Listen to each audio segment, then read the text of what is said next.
एक पिता अपनी 16 साल की लड़की को बालों से पकड़कर घसीटते हुए उसे आंगन की तरफ ले जाता है और दूसरी तरफ अपने घर का दरवाज़ा अंदर से बंद कर देता है और फिर तेज़धार एक हथियार निकालता है और उस बेटी की गर्दन पर बार बार चला देता है। घर के अंदर जो भी सदस्य होते हैं चीखते रहते हैं, चिल्लाते रहते हैं, उस पिता से गुहार लगाते रहते हैं कि इस बेटी को छोड़ दो, इससे पूछ तो लो इसका कसूर क्या है। लेकिन पिता के कानों तक उसकी आवाज़ पहुंचती ही नहीं और बड़ी ही बेरहमी के साथ उस 16 साल की बेटी को मौत के घाट उतार दिया जाता है। उसके बाद वो पिता वहीं पर नहीं रुकता, अपनी बुलेट मोटरसाइकिल बाहर निकालता है और उसी लड़की के दुपट्टे को उसके गले में बांधता है और दूसरा हिस्सा बुलेट मोटरसाइकिल के कैरियर में बांधता है और पूरे गांव भर उस लड़की की डेड बॉडी को अपनी बाइक से बांधकर घसीटता हुआ ले जाता है और लास्ट में जाकर उसे रेलवे फाटक पर जाकर फेंक देता है और वहां से चुपचाप फरार हो जाता है। पुलिस मौके पर पहुंच जाती है, डेड बॉडी को अपने कब्जे में लेकर उसे पोस्टमार्टम के लिए भेज देती है।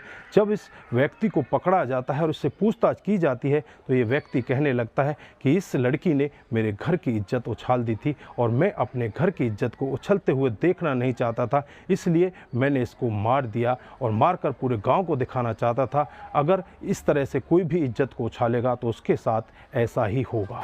तो दोस्तों, उस व्यक्ति को पुलिस पकड़ लेती है, पकड़कर उसे जेल के अंदर बंद कर देती है। लेकिन आज की जो घटना है वो एक बहुत ही अलग घटना है। इसमें एक भाई अपने मौसा के साथ मिलकर अपनी 40 साल की बहन को बड़ी ही बेरहमी के साथ मौत के घाट उतार देता है। दोस्तों, अगर उसके पीछे का पूरा कारण आप भी जानेंगे तो एक बार के लिए आप भी दंग रह सकते हैं। इस कहानी को, इस गुत्थी को सुलझाने के लिए पुलिस को भी बहुत बड़ी मशक्क़त करनी पड़ी। काफ़ी मशक्क़त के बाद आखिरकार इन मुजरिमों तक पुलिस पहुंच ही जाती है। आइए दोस्तों, जानते हैं पूरा मामला क्या था। नमस्कार, जय हिंद। आप देख रहे हैं APH न्यूज़ राहुल रावत के साथ। तो दोस्तों, आज की जो हकीकत की घटना आपको बताने जा रहा हूं, पंजाब में एक ज़िला पड़ता है संगरूर और इसी का एक क्षेत्र पड़ता है कस्बा चीमा क्षेत्र। ये कस्बा चीमा क्षेत्र की हकीकत की घटना है। 31 जुलाई 2023 की सुबह के करीब 10:30 बजे का वक्त होता है, जब राहगीर राह से निकल रहे होते हैं तो वहीं पर एक झाड़ियों में डेड बॉडी पड़ी मिलती है। डेड बॉडी को देखकर वहाँ के जो आसपास के लोग होते हैं उनमें चीख पुकार हो जाती है, उनमें भगदड़ मच जाती है। तुरंत ही मौके पर पुलिस को बुलाया जाता है। पुलिस मौके पर पहुंच जाती है, डेड बॉडी को अपने कब्जे में ले लेती है। कब्जे में लेने के बाद उसे पोस्टमार्टम के लिए भेज देती है।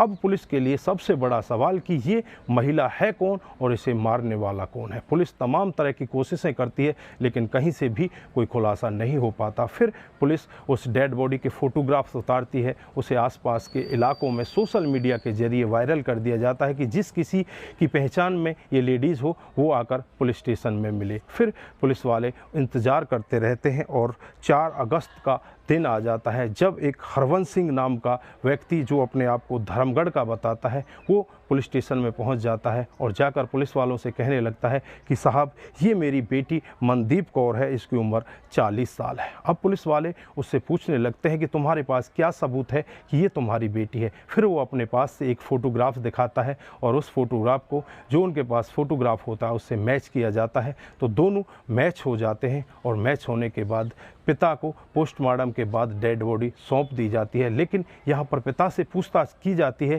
कि आपकी बेटी की उम्र 40 साल हो चुकी है, क्या इसकी अब तक शादी नहीं हुई।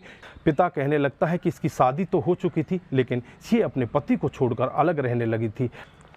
अब पुलिस वालों की शक की सुई उसके पति के ऊपर जाने लगती है। पति का नाम सुखदीप सिंह होता है, जो महिला चौक का रहने वाला होता है।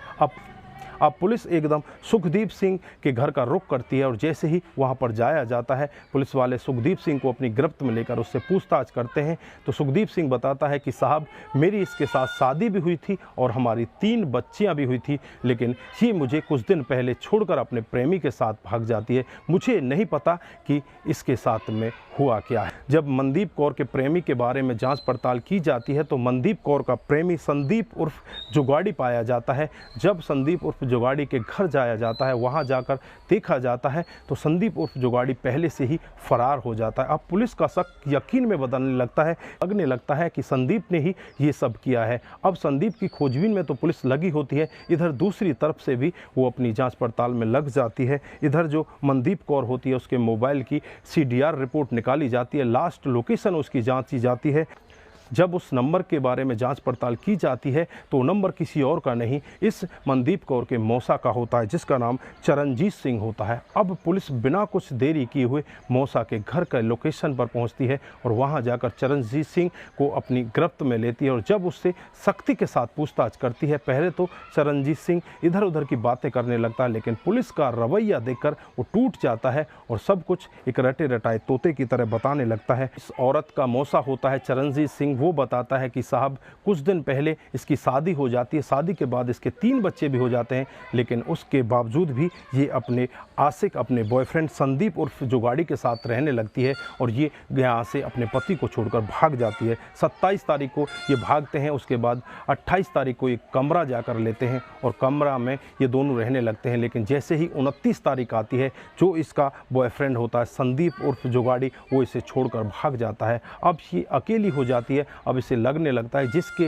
लिए मैंने सब कुछ छोड़ दिया वही मुझे छोड़कर भाग गया। अब मैं अपने पति के घर वापस नहीं जा सकती, अपने मायके वापस नहीं जा सकती, मैं जाऊं तो कहां जाऊं। फिर इसे सूझता है इसका मौसा। फिर अपने मौसा के पास फ़ोन करती है और मौसा से कहती है कि मौसा क्या 2-4 दिन में आपके पास रह सकती हूं। मौसा भी कह देता है कि ठीक है, तुम आ जाओ, मेरे पास रह जाना, तुम फला बस स्टैंड पर आ जाओ, मैं तुम्हारा वहीं पर इंतज़ार कर रहा हूँ। इधर जो मनदीप कौर होती है वो बस स्टैंड के लिए चल देती है। जो मौसा होता है चरणजीत सिंह, इसके भाई जिसका नाम होता है बलाकार सिंह, उसको पहले ही फ़ोन कर देता है। दोनों ही बस स्टैंड पर पहुंच जाते हैं और जैसे ही मनदीप कौर बस स्टैंड पर पहुंचती है, अपने भाई को देखकर वहां से तेज़ी के साथ अपने कदम पीछे की तरफ बढ़ाने लगती है, लेकिन भाई उसे भागकर पकड़ लेता है। इसका मौसा भी उसके साथ में होता है। मौसा इस लड़की के पैरों को पकड़ता है और भाई इसके गले को दबाने लगता है और तब तक दबा कर रखता है जब तक कि इसके प्राण नहीं निकल जाते। उसके बाद मारकर इसे वहीं पर फेंक जाते हैं।